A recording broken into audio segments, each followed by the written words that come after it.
मैं अभी अपने पिता से पूछता हूँ कि वो किसी ऐसे आदमी को जानते हैं या नहीं जानते। अमित ने कहा और अपना फोन निकालकर अपने पिता को फोन करने के लिए बाहर चला गया। मैं भी पूछती हूँ, रोशनी ने कहा। दिशा और मानसी भी इस काम में लग गए थे। हालांकि दिल ही दिल में सब लोग इस बात को जानते थे कि उनके परिवार के कॉन्टैक्ट्स इतने बड़े नहीं थे कि वो लायन ग्रुप के ऊपर दबाव बना सके, पर फिर भी इस वक्त वो कोयल का दिल बहलाने और उसे शांत करने के लिए ये सब कर रहे थे। प्रीतम और गर्वित ने कुछ नहीं कहा, उस लायन ग्रुप के ऊपर दबाव बना सके, पर फिर भी इस वक्त वो कोयल का दिल बहलाने और उसे शांत करने के लिए ये सब कर रहे थे।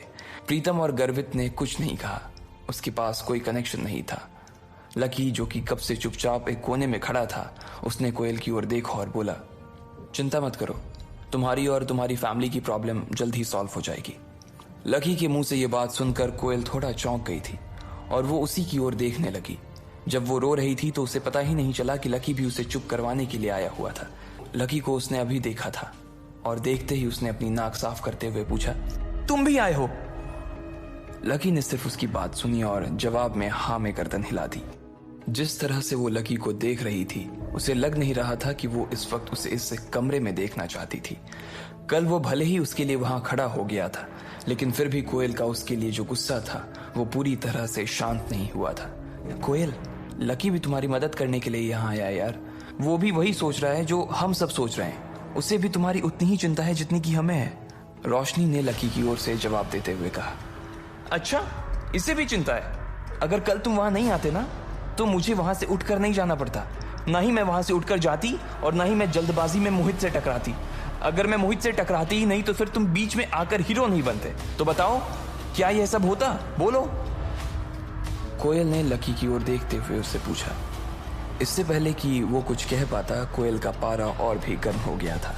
ऐसा लग रहा था कि वो इधर उधर का सारा गुस्सा लकी पर ही निकालने की फिराक में थी और इसलिए अगले ही पल वो अपने पलंग पर से खड़ी हुई और लकी की ओर चिल्लाते हुए बोली, निकलो अभी के अभी, मेरे कमरे से बाहर निकलो, निकलो अभी।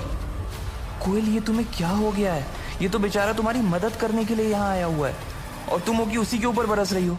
कल अगर ये नहीं होता और वो मोहित तुम्हारे साथ होटल में बदतमीजी करता, तब तुम क्या कर लेती? रोशनी ने उसे समझाने की कोशिश करते हुए कहा। उसे समझ ही नहीं आ रहा था कि आखिर वो अपने गुस्से का शिकार लकी को क्यों बना रही थी। जब रोशनी और कोयल के बीच ये सब बातें चल रही थी, तब भी लकी बिल्कुल चुपचाप खड़ा था। आज फिर उसकी वजह से उन दोनों के बीच में झगड़ा हो रहा था, इसलिए वो चुपचाप दरवाजे की ओर बढ़ने लगा। अरे अरे रुको लकी, तुम्हें जाने की जरूरत नहीं है। वो तो कोयल को बस थोड़ा सा गुस्सा आ रहा है, वरना वो कोई बात नहीं है यार। और वैसे भी तुम समझ सकते हो ना कि आज उसकी हालत कैसी है, लेकिन उसके चक्कर में तुम अपना मूड मत खराब करो प्लीज। अमित ने लकी को एक कोने में ले जाकर समझाते हुए कहा, नहीं नहीं, ऐसी कोई बात नहीं है। मैं समझ सकता हूँ यार कि कोयल अभी थोड़ी परेशान है। मैं उसे और परेशान नहीं करना चाहता।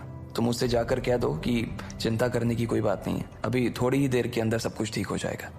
लकी ने कहा और अमित के कंधे पर अपना हाथ रखकर वो दरवाजे के बाहर निकल गया। आज के बाद ना इस लड़के की शक्ल नहीं देखना चाहती मैं, कोयल ने अपने दांत पीसते हुए कहा और फिर अपने पलंग पर बैठ गई। फिर जब उसने देखा कि अमित उसे देख रहा था तो उसने अपना फोन उठाया और बोली, मैं अभी अपने हाई स्कूल के दोस्त प्रशांत को फोन करके देखती हूँ। उसके पापा भी बड़े आदमी हैं, क्या पता वो हमारी कुछ मदद कर सकें। कोयल ने अपना फोन निकाला और अपने दोस्त को फोन लगाने लगी। इधर बाकी के लोग भी अपने अपने फोन पर ही लगे हुए थे। कोई अपने किसी अंकल को फोन कर रहा था तो कोई अपने किसी आंटी को, लेकिन उनमें से कोई भी ऐसा नहीं था जो कि कोयल की मदद कर सके। इधर लकी जब रोशनी की होटल से बाहर आया तो उसने अपना फोन निकाला और एक नंबर याद करने लगा। दिमाग पर थोड़ा सा जोर देने के बाद उसे नंबर याद आ गया था और उसने अपने फोन में उसे डायल किया। 2-3 बार घंटी बजी और उधर किसी ने फोन उठा लिया था। अच्छा, तो आज घर के सबसे बड़े बेटे को इस बूढ़े की याद अभी आई है। वहाँ मेरा बच्चा 8 सालों से बाहर तड़प रहा है और यहाँ ये बूढ़ा उसके लिए परेशान होने के अलावा और कुछ नहीं कर पा रहा है। फोन की दूसरी ओर से एक बूढ़े आदमी की आवाज लकी के कानों में गूंज गई। वो सालों बाद इस आवाज को सुन पा रहा था। इस आवाज को सुनने के लिए उसके कान कब से तरस गए थे, लेकिन वो चाहकर भी उन्हें फोन नहीं कर सकता था। जब तक वो गरीबी की परीक्षा को पास नहीं करता, तब तक वो उन्हें फोन नहीं कर सकता था। आज इतने साल बाद उनकी आवाज सुनी तो लकी की आंखों में आंसू आ गए। उसका दिल भर आया था। सालों से उसे अपने इस अकेलेपन की ऐसी आदत हो गई थी कि वो भूल गया था कि उसका कोई परिवार भी था। उसकी आंखों में आंसू थे, लेकिन वो मुस्कुरा भी रहा था। काशीनाथ जी, आप कुछ ज्यादा ही गंभीर होकर बात नहीं कर रहे हो? आपको आइडिया नहीं है कि आपकी आवाज इतने सालों बाद भी सुनकर ना मुझे कितनी खुशी हो रही है। वैसे मैं आपसे कुछ काम की बात करना चाहता हूँ, इसलिए आपको फोन किया है। लकी ने कहा। हाँ बताओ, ये बूढ़ा तुम्हारी क्या मदद कर सकता है? काशीनाथ जी ने पूछा। अब क्योंकि मैंने वो परीक्षा पास कर ली है तो इसका मतलब मैं परिवार के सारे अधिकारों का इस्तेमाल कर सकता हूँ ना? लकी ने पूछा। हाँ भाई, आप परीक्षा तो परसों ही पार कर गए थे और परिवार ने आपके ऊपर से सारी बंदिशें भी उसी दिन हटा दी थीं। काशीनाथ जी ने कहा। ठीक है, तो मैं क्रांति रायजादा, जो कि लायन ग्रुप ऑफ कंपनीज के मालिक हैं, उनसे साफ शब्दों में कुछ कहलवाना चाहता हूँ। Lion group? ये लायन ग्रुप किसका है? काशीनाथ जी ने अपने दिमाग पर थोड़ा सा जोर देते हुए याद करने की कोशिश की, लेकिन उन्हें कुछ याद नहीं आ रहा था। दिल्ली का ही एक छोटा सा ग्रुप है, लकी ने कहा। वो जानता था अग्रवाल एंड अग्रवाल नाम का उनका ग्रुप पूरे देश में फैला हुआ था और उनके ग्रुप के आगे ये लायन ग्रुप कुछ भी नहीं था। ओ अच्छा, दिल्ली की कंपनी है। हाँ तो हो जाएगा, मैं अभी रुस्तम डांगी को फोन कर देता हूँ। नॉर्थ का सारा काम वही तो देखता है। वैसे आप उस क्रांति रायजादा से कहलवाना क्या चाहते हो? काशीनाथ जी ने पूछा। उनसे यह कहना है कि कोयल ग्रुप के अगेंस्ट वो जो भी एक्शन लेने का सोच रहे हैं उसे वो अभी के अभी रद्द कर दें। लकी ने कहा। ठीक है, समझ गया, आप चिंता मत कीजिए, अभी आधे घंटे में आपका काम हो जाएगा, काशीनाथ जी ने कहा। लकी ने फोन रख दिया था। उधर कोयल ने अपना फोन काट दिया था। उसने अपने जिस दोस्त को फोन किया था उसके पिता दिल्ली के किसी बड़े से आदमी से मिलकर उसका काम करवाने वाले थे। उधर लकी की बात सुनते ही काशीनाथ जी ने रुस्तम डांगी को फोन लगा दिया था और इधर कोयल के दोस्त प्रशांत के पिताजी ने भी उसकी मदद करने की ठान ली थी। प्रशांत के पिता जयेश ने कोयल की मदद करने के लिए इसलिए हाँ कर दी थी क्योंकि Delhi trade and merchant union के अध्यक्ष चेतन मित्तल उनके स्कूल के खास दोस्त थे।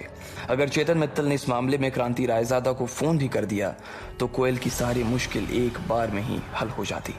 इस वक्त चेतन मित्तल अपनी कंपनी में किसी विदेशी क्लाइंट के साथ एक डील साइन करने में जुटे हुए थे।